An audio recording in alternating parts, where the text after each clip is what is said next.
is too dangerous for Kenya.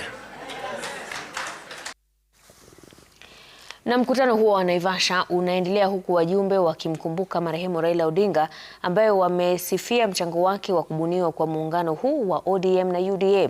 Viongozi mbalimbali wakiwa wanahudhuria, mbali na hotuba ya rais aliyozungumzia kwa mapana maono yake ya muungano huo wa ODM na UDA, yapi mengine yanayotarajiwa leo na kesho?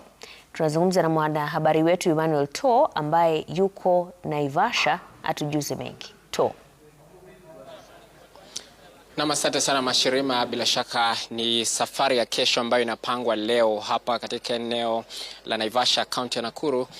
Na kwa sasa kuna mkutano wa faragha unaoendelea ambao unaongozwa na Rais William Ruto ambaye ni kinara wa chama cha UDA pamoja na kinara wa chama cha ODM Dr. Oburu Oginga, na wabunge na viongozi, magavana, maseneta ambao wako kwenye mkutano huo wanapewa taarifa ya mafanikio ya serikali ya Kenya Kwanza hadi sasa, serikali hiyo ya muungano kwa sasa, na wanaelezwa yale ambayo serikali ya Kenya Kwanza imeafikia miaka minne tangu kuteuliwa ama kuchaguliwa. Na kwa sasa kuna baadhi ya viongozi ambao wanazungumza, na kila ambacho tunajua ni kwamba ajenda kuu ambazo zinazungumziwa ni mikakati ya kupanga safari ya uchaguzi mkuu wa mwaka ujao.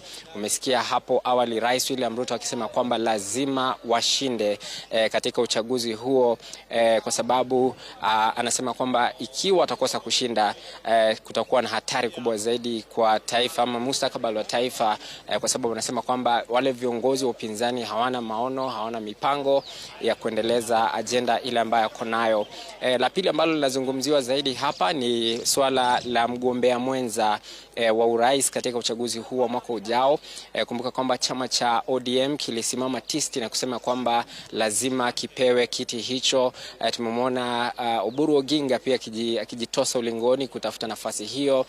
Kuna baadhi ya viongozi wengine wakiwemo waziri Wycliffe Ambetsa Oparanya ambaye pia amependekezwa kuchukua nafasi hiyo, lakini nafasi hiyo kwa sasa ina yule ambaye amekalia kiti hicho, Profesa Kithure Kindiki. Kwa hivyo kuna mazungumzo ya kujadiliana ni vipi watakuwa wanagawana nafasi hii, na la mwisho zaidi ni mikakati mustakabali.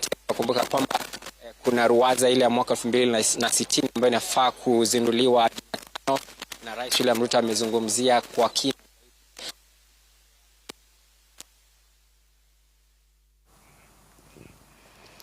Naam, tutarudi kwa To baadaye ili aweze kutupatia maelezo zaidi hapo, tukiwa tunajaribu kusuluhisha matatizo hayo ya sauti.